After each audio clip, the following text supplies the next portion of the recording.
Welcome to Raji Murali vlogs channel. நம்ம அந்த பதிவில் பார்க்க போகிறோம் ஸ்ரீ கந்த புராணம்.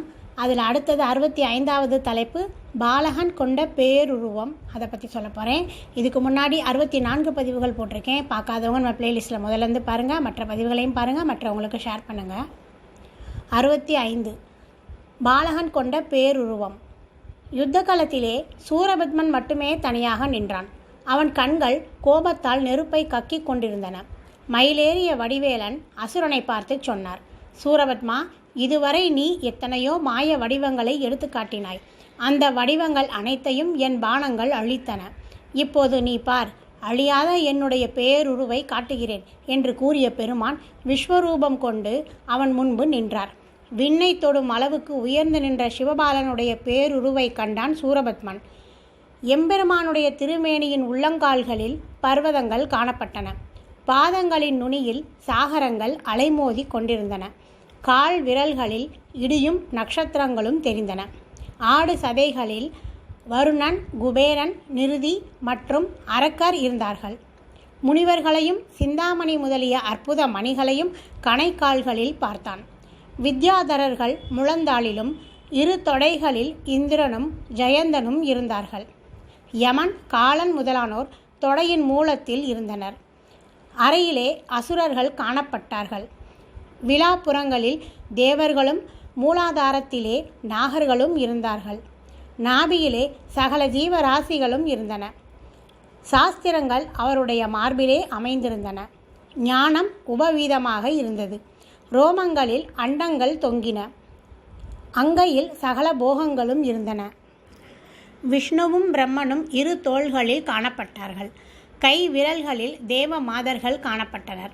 கண்டத்தில் ஒளி கூட்டங்களும் அக்னியும் அமைந்திருந்தன. வாயிலே வேதங்களும் பற்களிலே அக்ஷரங்களும் நாக்கிலே சிவ ஆகமங்களும் உதட்டிலே சப்த கோஷ மகா மந்திரங்களும் இருந்தன. வாயு அவருடைய மூக்கிலும் சூரிய சந்திரர்கள் கண்களிலும் காட்சி தந்தனர். திக்குகள் காதுகளாக அமைந்திருந்தன.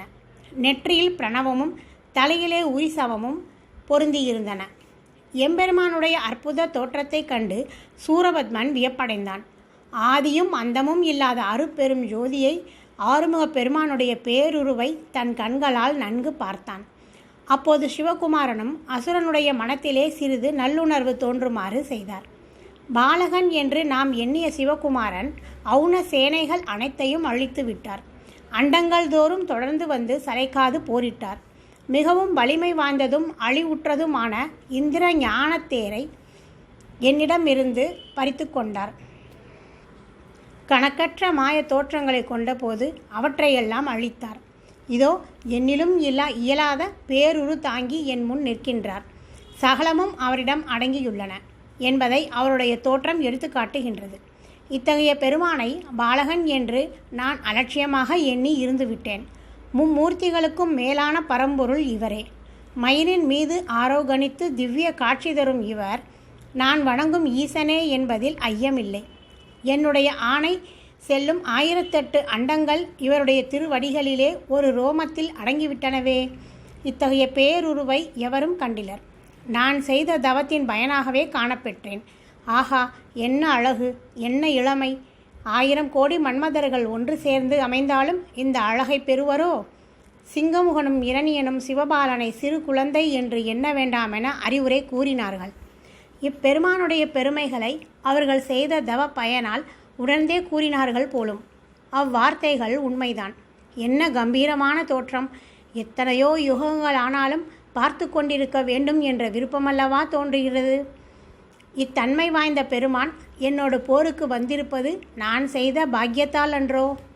தேவர்களுக்கு இழைத்து வரும் தீமைகளை போக்கி அவர்களை ரட்சிக்க சிவகுமாரன் வந்திருப்பதாக கூறுகிறார்கள். தேவர்களுக்கு நான் இழைத்த கொடுமைகளே யுத்தமாக வந்து பேரழிவை தருகிறது என்று இரணியனும் சிங்கமுகனும் சொன்னார்கள்.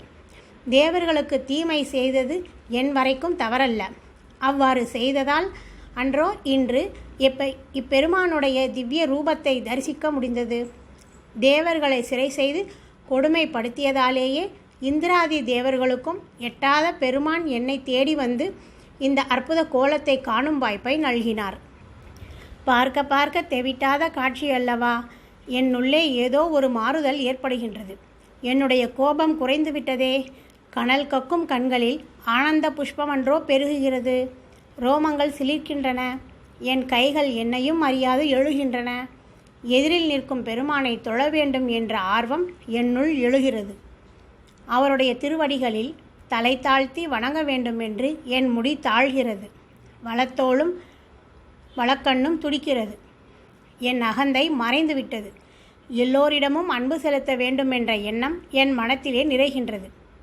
நான் தன்யனானேன். இந்த பிறவி எடுத்ததன் பயனை பெற்றுவிட்டேன். எவருக்கும் கிட்டாத பாக்கியம் எனக்கு கிட்டிவிட்டது. போர் புரிய வேண்டும் என்ற நினைவே மறந்துவிட்டது. என்றென்றும் இப்பெருமான் திருவடிகளிலே சேவை செய்து வர வேண்டும் என்ற எண்ணமே மேலோங்கி நிற்கிறது. அதற்கான மார்க்கம் என்ன? பெருமான் திருவருளை பரிபூரணமாக அடைய வழி என்ன? இவ்வாறெல்லாம் எண்ணினான் சூரபத்மன். அவன் உள்ளம் இறைவன் திருவருளை நாடி துடித்தது. இந்த மாற்றம் சிறிது நேரமே நிலைத்தது. முருகப்பெருமான் தம்முடைய பேருருவை மறைத்து கொண்டு முன்போல மயிலின் மீது அமர்ந்தவராய் காட்சி தந்தார். அதே சமயம் அசுரனுடைய மனத்திலே தோன்றிய நல்லுணர்வையும் மாற்றினார். ஓகே ஃப்ரெண்ட்ஸ், இந்த பதிவு பிடிச்சிருந்தால் லைக் பண்ணுங்கள், கமெண்ட் பண்ணுங்கள். அடுத்த 66வது தலைப்பு சேவலும் மயிலும் ஆனான். அடுத்த பதிவில் பார்ப்போம். Thank you friends.